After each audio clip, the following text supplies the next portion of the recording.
Today's webinar is sampling. This is going to be a basics, but I looked a little deeper into it, I think, than I had. I learned a bit while I was doing this. So let's see what happens. So here is a cartoon, which I thought was kind of funny.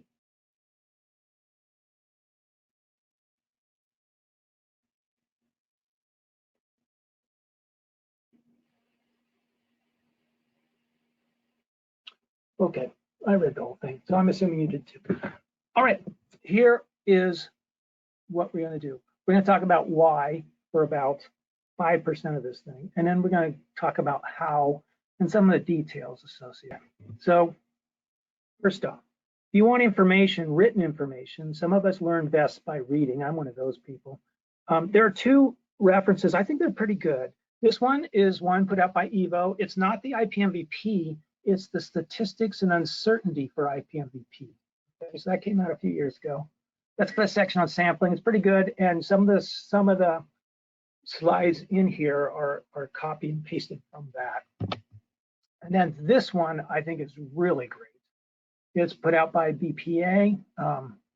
Bill Coran was involved with this. I think David Jump might have been also, and Mark Stetz. And I'm sure and a bunch of other people too. Anyway, this is great. This is the best, I think. All right. So why do we sample? Well, here's a case.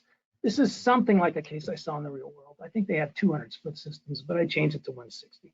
So there are a lot of split systems. The client wants real M&V. Real meaning they don't want you just to wave your arms and say, look, you know, we did a modeling program and we think these are the savings and we're not going to measure anything because it's too expensive. So just believe me. They don't want to do that. They want it measured. You want to know how much you did before and how much you did after. I guess you can measure all 160, but you know, how much is that going to cost? There are splits. So I guess what does that mean? We need to know the temperature of the air going into the fan coil unit, the temperature coming out, and we need to know the CFM going through. Maybe we need to know I don't know, maybe the outside air temperature too. So, all right, that's a lot of measurements. Oh, and the kilowatts. So there's a lot of measurement going on here. This is expensive to do this 160 times. And I'm pretty sure the client wants this done every year.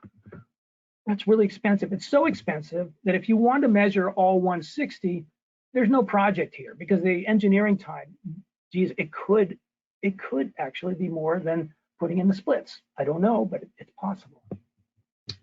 Okay, so what we're going to do instead is we're going to just take a sample of them. Let's not do 160, maybe we can do 10 or 20. We'll just say those represent everything, right? That would make it work. Then you can you can use measurements. So it's based on reality, and you don't have to pay to do 160. So that's the advantage of sampling. You can measure a sample, a percentage of the population, not all. And it's, yeah.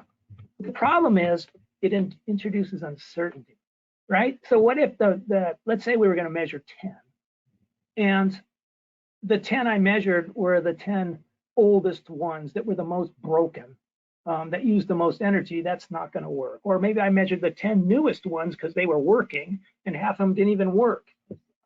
It's just, so there's a lot of uncertainty there when you sample. Okay, so I'm going to go through the steps a little bit, but before I do this, I guess we'll go back to this idea of, let me go back. We're going to sample. We have 160 split systems. Well, I can't just say we'll do 10, so I'll just pick 10 at random. How about I'll just do the 10 in this building or something like that? That's not going to work. You got to break it up. You have to break it up into groups. So the 1-ton systems, I need so many samples of the 1-ton, so many samples of the 2-ton, etc., so that I can know, you know, I can get a good representation of how much a 1-ton's using and a 2-ton, etc. I know this is obvious, but we're starting from scratch. We're going to get a little harder. Okay, I copied this from IPMVP. Okay, so that's what this first step was. Is we're going to, that's their words. I just kind of simplified it here. just break it up into groups. That's what you're going to do. So with 1 ton, 2 ton, 3 ton, if it's lighting, you're going to do, here's the 250 watt or 250 watt metal halides. Here's the 200 watt metal halides, 150 watt metal halides, etc. You break it up into groups. The second step is you decide your precision and confidence levels. We're going to talk about this in more detail, but for now, I'm going to really gloss over it. Generally, what we hear is, what do you want, 90-10 or 80-20? It's like, what do these numbers mean? Well, let's just start with the 10. Okay, the 10 means that's the precision. Okay, it means I want this number to be within 10% of right. And we'll leave it at that. Okay, I'm not going to get too detailed into this quite yet. Okay, so basically 90-10 means more accurate. 80-20 is less accurate. The more accurate you want your sample measurements to represent the entire population, the more measurements you're going to have to take. That makes sense.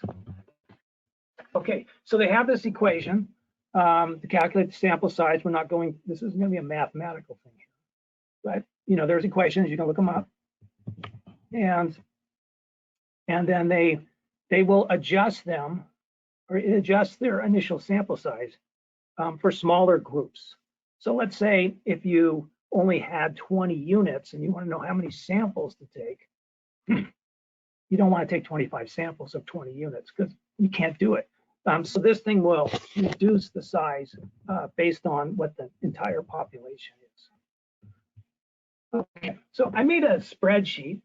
These are the equations in yellow. You don't need to, down below, you don't need to really look at that.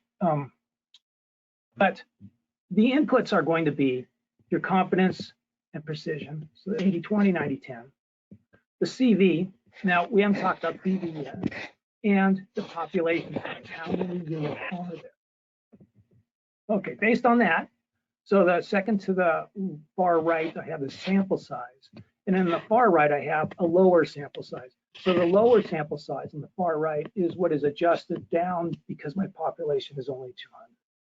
Okay, if my population was 1,000, I would probably need to take 68, not 51. Okay, and here you can also see if you have 80-20, you're only taking 10 samples. If you have 90-10, you're taking 51.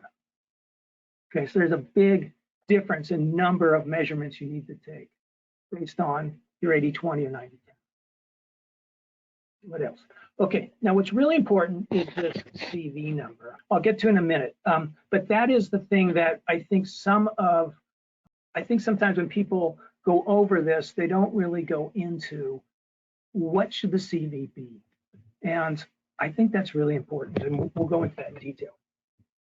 Okay, so once I've calculated the sample size, I think let me go back. What did I say it was? It's supposed to be, let's say we're doing 80-20, and I only needed 10 samples. So then you go and you take your measurements. So here I took 10 measurements, and I made these numbers up, but they're I guess believable. Okay, then what you do is you're going to calculate the CV again. You're going to calculate the CV and compare it to your original guess of CV. So you originally thought it was 0.2, it's 0.05. It's less. So if it's less than your original guess, you're good. 10 worked. That's it. I don't need to take more. Now, there's this, though. Also, you can calculate precision. And you can compare that to what you wanted. So here I calculated 3% precision. That's the third to the right. And then the second to the right, that's what I originally wanted was 10%.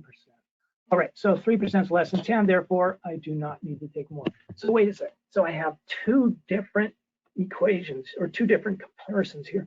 Now this is a little confusing to me, and maybe it's because I haven't completely worked this out, but I'm pretty sure that almost always when the calculated precision is lower than your desired precision, the CV, your calculated CV will also be lower than your estimate. Not always, but that's my guess. Okay, so I don't think you need to look at both, but you might as well. If they're both going to agree, I would say almost in all cases anyway. Okay, now, so ideally, you would recalculate the CV as you take your measurements. All right, so your sample size might be 10, but maybe you can get by with only 5. right? If you guess the CV at point, here I had 0.5. So if you guess the CV at 0.5, what you're assuming is that there's a wider distribution in the measurements. Lower CV, you're going to see this in a minute, corresponds to the numbers are all closer to each other. Let's say we're looking at LED lighting post retrofit. All the measurements are going to be pretty darn close to each other. So your CV is going to be very, very small, and you probably won't need as many measurements. We'll see this in a minute. So, but basically, you recalculate CV, compare it to your original. If it's lower, you can stop, and you don't need to take the original guess of how many samples you thought you had to take. All right, let's talk about standard deviation briefly.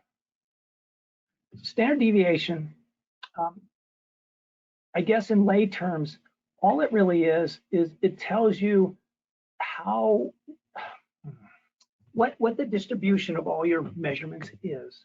Are they really, clumped close together like LEDs might be? If that's true, then you're going to have a low standard deviation. Okay. If they are really spread out, which you might see in maybe in linear fluorescence, then you're going to have a larger standard deviation. So there's a few rules to remember. It might be useful, might not. And that is with standard deviation, what is it? 68% is within one standard deviation, 34 above, 34 below. So the mean is at 50. One standard deviation is 84% and two is 97.7. Those are the two numbers that I try to keep memorized. Okay, now CV is kind of the same thing. In fact, it is the standard deviation divided by the mean or the average value of your measurements. Okay, so the standard deviation, so let's say this was, we're looking at this graph, and these are all my measurements. 0 would be my average measurement. Let's say it was 100 watts. So, maybe one standard deviation might be, I'm going to make this up, I don't know, it might be 110 watts. Okay, well, the CV is that 100 watts or 110 watts divided by the average measurement. It's the standard deviation divided by the average value. All right, so this is what CVs might look like. So CV at 0.1, so low CV is like a low standard deviation. Okay, so CV at 0.1 means that everything is really tight around that measurement. The CV at 0.3 means it's a little more spread out, actually a lot more spread out. Now, the CV step's important because when you're using a sampling calculator, you have to estimate what CV to use. So it's kind of important to know what is that CV, and here it is. This is the graph. Okay, so large CVs mean more scatter, small CVs, less scatter. I took this out of the BPA manual, it's really good. So here we can see in the middle where it says assumed CV, in the very middle, I have 0.25, 0.5, and 1. So these are assumptions you might make, okay, when you're deciding on how many samples to measure. You wanted 10% precision, 90% confidence. The Z statistic, you don't need to worry about that. That goes with confidence and precision. It just kind of happens. So don't worry about that one. So based on your CVs, this is telling you what your sample size is going to be. So let's say I had 50 in my population. I'm either going to have 13 if I had a 0.25 CV, 29 if I use 0.5, or 43 if I used a 1. So CV is super important in determining how many samples I should use or I should measure. Here, this is also from BPA. So these are this is their guidance, and I think it's pretty good. So assume a low CV. They're saying 0.25 for lighting. HVAC hours that are under energy management control, okay, energy management system control. Or if you have rooftop units at full load. Yeah, I don't know when that happens. Okay, 0.5, they're saying you would use when lighting fixture, this is lighting fixture hours under manual control. So that's when people are turning stuff on and off. If there's daylight harvesting, more lighting fixtures, and then load factors for constant speed motors. That varies a lot too. Okay, and then this is for huge variance, and that would be lighting fixture hours under motion sensor control, variable speed or variable motor load factors. I don't know if you're going to do that very often, or office equipment, hours a day or cycles per day. Sure. All right, this is what they recommend, and they're great recommendations. I'll give you mine. Mine are a little simpler. It's just use 0.2 for lighting and 0.5 for pretty much everything else. If you're doing lighting or water fixtures, if they all have this, they're rated the same, you could do 0.2. You might even be able to do 0.1. Otherwise, 0.5. You know, if some of them are 2 gallons per minute and some of them are 0.5, then you would use a 0.5. Okay, so anything. If there's variation, go with 0.5. If it's tight, use 0.2. That's it. That way you can just keep it simple. So remember that CV that you're guessing, it's just a guess. You're going to take measurements. Based on your CV, it's going to tell you how many samples to take. And then you recalculate CV. Hopefully when you're in the field and you'll know, oh, I got to take a couple more measurements. Or, no, I don't need to take any more. That's the idea. Okay, here are some sample measurements. Here I added one really large one. So I had the ones I had before, and then one huge one of 170. And so my CV is, for that group, I got a point, it's less than 0.2. The precision is good. So it's, all right, so I had a huge spread here. I mean, I had one huge outlier. And I still have a small CV.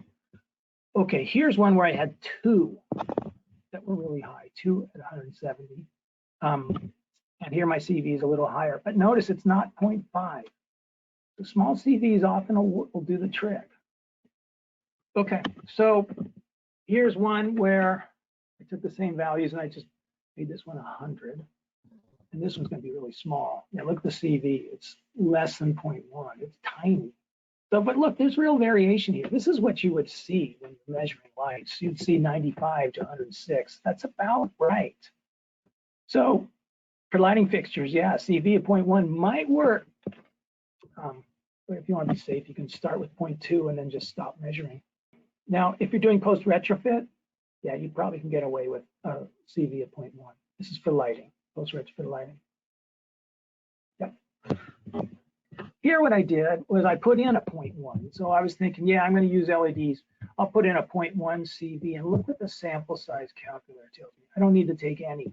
That's just like that ocean example in Dilbert. That's not going to work.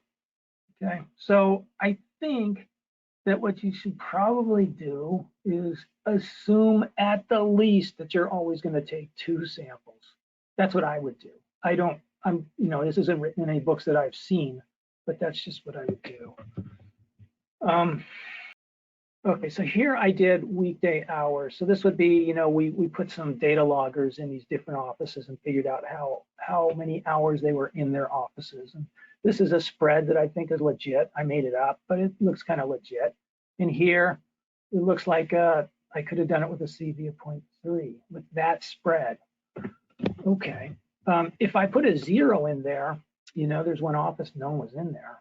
That really ruins things. So I think 0.5 might be a good idea for occupancy because you might end up with an office or 2 with nobody in there. Yeah. Okay, so here I'm going to give you an example. So here we have, let's say you're doing lighting, and that's, I think, where people mostly do sampling is with lighting. Okay, so here we got our lighting survey. Okay. Next thing you do is you sum it up by fixture types. That's what I mentioned before. So you sum it up by fixture type. Here's all the fixtures that they have now. So I got the number of fixtures, etc. And what I did was I calculated total fixture watts and percent of fixture watts. Okay. I'm just looking at the first 5 columns for now. I think I have back. Okay, so then what I did was I said, I added some controls to the spreadsheet, right? So what I did was I added this thing that said, look, this is my input here is the 5%. Okay, so I put in this 5. And what that did was it found everything greater than 5. I think that's what I did. Everything greater than 5%, and it made it. Those are the ones that were correct. And then it calculated the sample size based. Okay, that's just what my spreadsheet does. But the idea is that you want to catch 75% of the lighting kilowatts in your sampling. You don't have to catch them all. So we have all these different fixture types. We're not going to measure them all. There's like, they have 230 fixtures of these. The first row, the 13, the CFL 13 2-pins.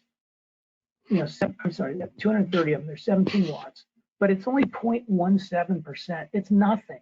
It's not important. What we want to do is capture 75% of the total load. So what we do is we find, well, which ones are using the most. So this one's 18%, 32, 13, 6, 68. You add them up and you get to your 75. Okay, and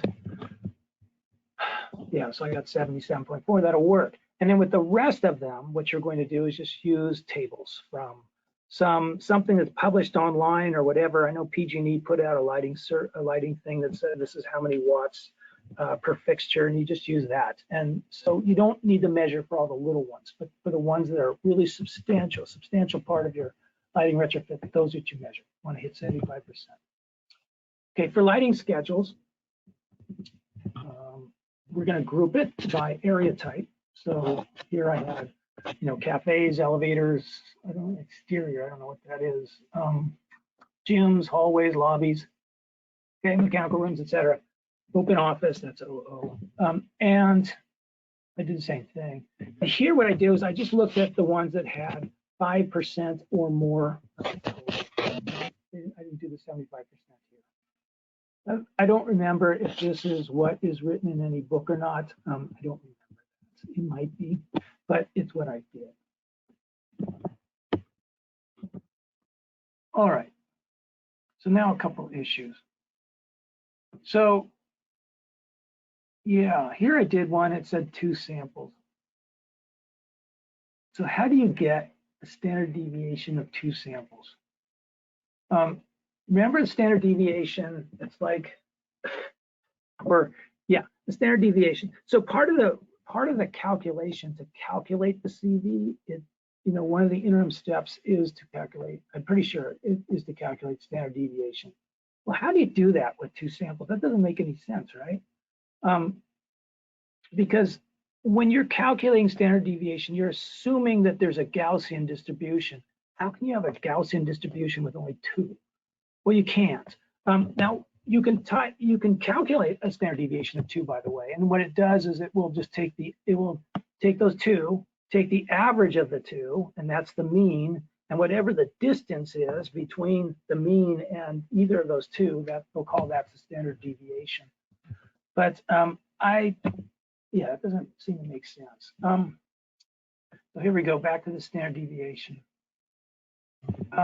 So that's my equation. So this is the Z statistic times, I don't remember what S is. I think that's the number of, the sample size, square, oh gosh, I don't even remember what this stuff means. I'm sorry, I don't remember, you got to look it up. But anyway, the standard deviation, so it looks like we've already gone through this, but it tells you, how clumped up things are. So how do you calculate with 2 or 3 samples? And I mentioned that it figures out the mean, both points are equally distant, and then that is the standard deviation. So, the equations work, but I just don't think it makes any sense. I think I told this to Steve Cromer the other day, and he sent me back some quotes saying, for statistics, they really assume you should have like 30 points before calculating a standard deviation, which is, yeah, that sounds right. But we're doing sampling, and the whole point of sampling is that we don't have to measure 30 things. So, this isn't a perfect world. We're doing the best we can. So I think 3 is going to have to do, but that's just my thinking. Okay. So let's talk about confidence level. It tells how repeatable a measurement is. So let's see. If the confidence level is 90%, we expect 9 out of 10 measurements to be the same or similar. Okay. The higher confidence level means more effort and cost. Right. So there's two components of error. There's bias and noise. I took this from that book I'm reading on noise, by the way. Bias means you're consistently off by a fixed amount because your measuring instrument's off. Like they gave a good example. If you have a ruler, or no, I think this was in the IPMVP. I think it was on that or Bonneville Power, one of the two. They said, look, you have a ruler, you think it's 10 inches, but really it's only, or you think it's 12 inches, but for some reason it's only 10 inches and you didn't notice that someone cut the last 2 inches off and you start measuring things. You're going to be wrong. And there's two kinds of error. One is you didn't measure, maybe you measured something with 78 feet, but it wasn't. You just measured 78 of these 10-inch sections. So you're going to be off by the 2 inches. That's your bias. Okay, so it's something that's consistently off. But there's also the noise, which is, well, you didn't exactly place it, when you put the ruler, every time you put the ruler down to measure the next section or whatever, you weren't exactly on the line. You're off by just a little bit, one way or the other. That's noise. Okay, these are the two parts of error. So noise is inconsistencies in your measurements. And fluorescent fixtures with different ages, which will give different watt measurements, that is noise. And that is what precision is about. Okay, so precision is the acceptable, I hate this stuff, I'm really not good at this. Precision is the acceptable difference between the sampled measurements and the population average. So to what degree is my sampling going to be right?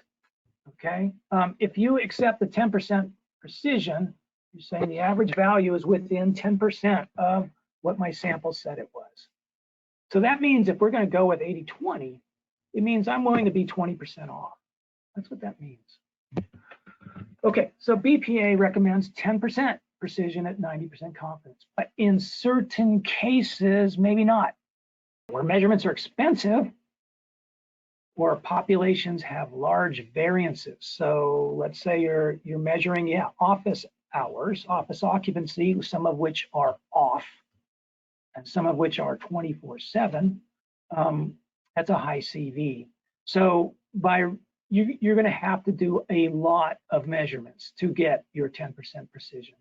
So reducing the precision will result in smaller sample sizes, and then it's more affordable. So, as you know in M&V, it's a trade-off. How accurate, you're never going to get things right on. It's impossible, but you're making the best estimate you can given the budget you're allowed. And so with precision, you're thinking about how much is it going to cost me to measure this with this accurate.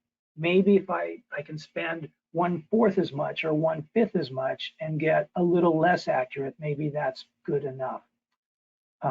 So it says here, because precision is proportional to the square of the sample size, relaxing the precision from 10 to 20% results in a 4-fold decrease in sample size. So there you go. So going from 90-10 to 80-20 means you're doing 1/4 less measurements. All right, that's a big deal. Okay, so let's look at this. This is my original example. I had 160 split systems at 90-10. Okay, or no, I didn't mean to do this. So just look on the left side here. So let's assume we wanted 90-10, and my CV was going to be 0.5, because I think there is variation, because sometimes these splits aren't working very well. Sometimes they do. Some are old, some are new, some are efficient, some are not. And I broke them out into ton values. That's what you're supposed to do. And using the sample size calculator, like here, I'm looking at the, I guess the 50. So this is looking at the 1 tons. It says I need 29 samples if I'm going to go with 90-10.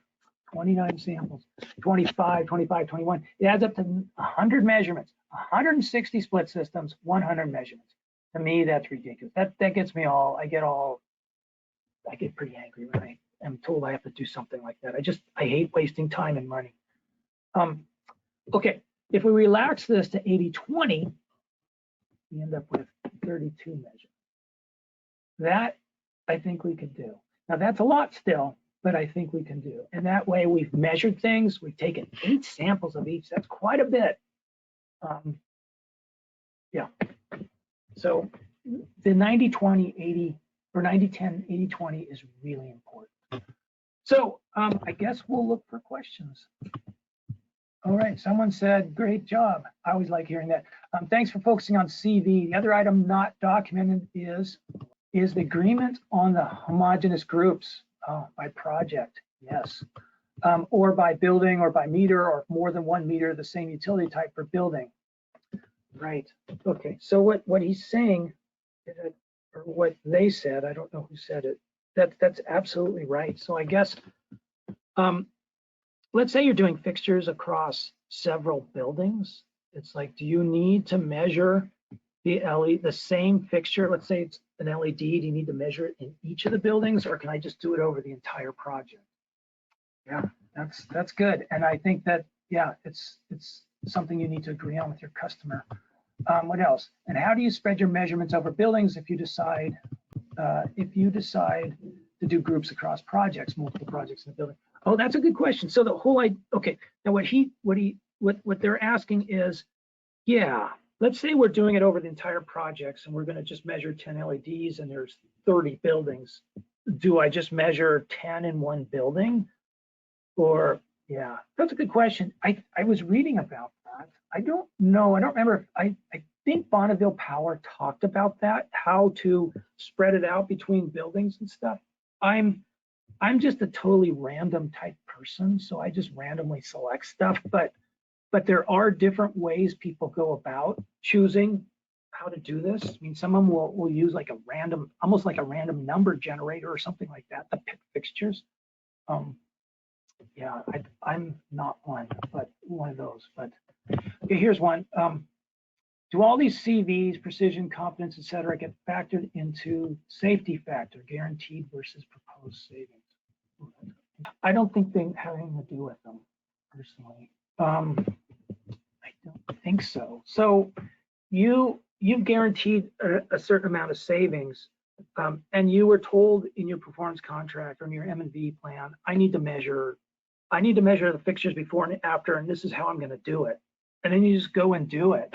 If you pick a CV of 0.1, let's say you pick 0.1, you have two choices. Let's pretend to keep it simple. You could have picked 0.1 or 0.5, and you're doing, let's say, pre-retrofit CFLs of some sort, 26 watt CFL cams. Okay, so if you pick 0.1 and you take and let's say it says we're doing 90-10, and let's just pretend it said you got to take 10 measurements. You take 10 measurements, they're all over the place, and you picked 0.1. Oh, now if you pick 0.1, you're only going to take, let's say, 3 measurements. You take 3 measurements and you calculate your CV, and it might say something like, oh yeah, these are all over the place. Your CV that we calculated was greater than 0.1. It was 0.15, so you need to take more measurements. So then you're going to have to take more. If you did a 0.5 was your initial guess, and you started taking measurements after 3 or 4, you recalculate CV, and it says, no, you still need to take more. So you just keep going. In other words, it doesn't matter what your starting place for CV is, you're going to end up in the same place with the same number of measurements. That's what I'm trying to say. That's the way it's supposed to work. You adjust your sample size. Oh, this is a great question. Okay. Oh, of course. I see you wrote this. Okay. Yes, this is a great question. Do you adjust your sample size if you find outliers in the original sample? Oh my God. So I don't know. I don't think this stuff is published anywhere. I think that you're supposed to go by the book. Now I remember, so it could be like, remember my example where I measured 170 and then everything else was around 100, but I had this one outlier. I think you should do what you measure. But every once in a while you come across something and you measure it, you say, I don't understand this. This isn't right. It doesn't make any sense. This is a 32 watt lamp and I'm getting 6 watts. I don't believe it. I don't believe it. And if you don't believe it, I think you have to toss it. I really do. It's what I would do. I don't know if it's right. I don't know. This is what's really funny. I was just talking to one of my engineers. I'm writing a book. I don't know if you guys know that. And I'm on my last chapter, almost done. I've been working on it for 10 years. And on this one chapter on science, I started talking about physics when we were in high school and how, I remember being in these experiments where you roll a marble and then it goes down this ramp and then it goes flying and then you measure where it lands. And it's like, okay, so there's that equation. I think it was something like x equals, what is it, VOT plus 1/2 GT squared or something like that. And then that will tell you how far it went, right? And so we measure it and we do this like 10 times and it never works. And my physics professors always said physics never works. And that's true. But see, you go and you do these experiments, you do it as best you can, and it never is what it's supposed to be. And then you feel really stupid. It's like, what? I mean, am I just a screw up and I can't do anything right? And then you're tempted. It's like, well, and I'm sure some people do this. It's like, well, I'm going to fudge the results, or I'm going to throw that one out because that's obviously not right. And I think that happens to an extent. And I believe this happens in real science as well. That I read recently that scientists only publish 5 to 10% of their actual results. Why? Because the rest of it's scattered and they can't make sense of it, or because it doesn't conform with what the people who are paying them want them to say. It's like, anyway, let's get back to this. You find an outlier. That's a great question, and I don't know that answer. I think that is a person by person question. I would love to hear what Cromer has to say about that, or Mark Stetz. I don't know if they're on this call, or David Jump, or one of these guys that are certainly more expert at this than me. And I'll see, maybe they will answer this question. That's a great question. I'm thankful for that. Here's one. With chiller plants with multiple numbers of chillers, is it better to measure the entire population or do sampling? I would measure everyone personally. Why? Because chillers are expensive. They're expensive. They paid a lot of money. You really need to make sure those work. I wouldn't do sampling personally. But that's me. That's just me, but that's what I would do. How do you handle adjusting sample size based on achieving CV with contractors you price? Oh yeah, that's very good. So we do this. We measure for some ESCOs. We'll measure lights. Right. So you would probably run the sample size calculator, and then you told your contractor, I need to measure so many. Yeah, I guess the easy thing to do then is you can look at your past work, and that's what it says in some of these. I think the IPMVP says that. You look at your past work. So I've done lighting so many times, and I've noticed that whenever I'm doing fluorescence and incandescence or menthol halide, that a 0.2 always works. Or my actual CV that I calculated was let's say it was 0.2. Then if you want to be, certain with your contractors, I guess you could just assume it's going to be a 0.25, right? And that way they're always going to do enough measurements. It means you're going to be paying for a little more though, but that way they'll do it. I guess that's what you could do. Or you can just throw on, yeah, I think you should start with, what's my earlier work say? What is the CV I should use? That's a really good question, by the way. Picking too big drives too many samples, right? So we're talking about CVs. Picking too big of a CVs, too many samples, too small will mean that the actual CV is bigger and you have to reduce sampling. Yes, well, what you really don't want to do is you pick the CV that was too small, and then you take all your measurements and you drive back to wherever you work, and then you recalculate the CV based on your measurements, and now you're screwed, right? Because now you got to go back out there and waste all this time driving or flying or whatever. No, that's no good. So you want to measure, you want to calculate it in the field. You do. Let's see. Okay. Okay, here's one. Satisfying CV is always challenging to satisfy when we don't know how to project the cost for measurements, when we may have to go back and take more. Absolutely, that's right. So you don't want to go back and do more. You want to instead calculate in the field, and that's why I was hoping I would have this calculator done, and then what you could do is it's going to be designed so you can use it on your cell phone. The thing is, what's not convenient is it's not like you're only measuring one type of light. You're only taking 10 measurements. You're measuring, maybe 15 or maybe 10 different fixture types. Oh, well then but what you can do, if it's a more than 1 day job, you can calculate CV the night before, right? Or the night, if it's after the first night, you can calculate CVs that night and then you can go back. But if you've got, let's say, 15 different fixture types and you're typing in all the measurements, it just gets a little more complicated and not so useful. Okay, here's one. If you can quantify why the measurement is an outlier. Oh, good, we have an answer. Thank you. If you can quantify why the measurement is an outlier, and that is due to an isolated circumstance, throw it out. Yes. Thank you. Thank you. What else do we have? Okay, that was Robert Topping. Okay, with respect to minimum sample size, don't you need at least 3 measurements to calculate a standard deviation? Well, I think you can do it with 2, but I don't think you should try. I think 3 is a good idea. Let's see what this one is. Should we calculate sample size for each type of fixture?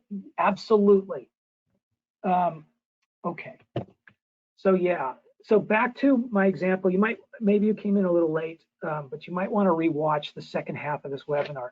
You're going to break up all you have this lighting, the lighting audit, and you have all this. You're going to do a pivot table and come up with all the different fixture types and what the wattage is associated with every fixture type, right? And then you're going to pick the ones that have the most wattage until you get to 75% of the total. Those are the fixture types you care about. So let's say there's 8 of them. So then for each of those 8, you're going to run them through the calculator and end up with a number of samples for each of those 8 fixture types. So yes, you are calculating sample size for each type of fixture, okay, not for all fixtures together. Let's see what else we got. I'm glad I'm getting questions. Thank you, guys. That's good. That's all I got. Okay. Okay, if you have any questions, yes, we will get back to you with that calculator. And if you need one in the meantime, I could probably share with you my Excel calculator I made. If you ask for it, I'll send you my Excel calculator. But the web one is coming.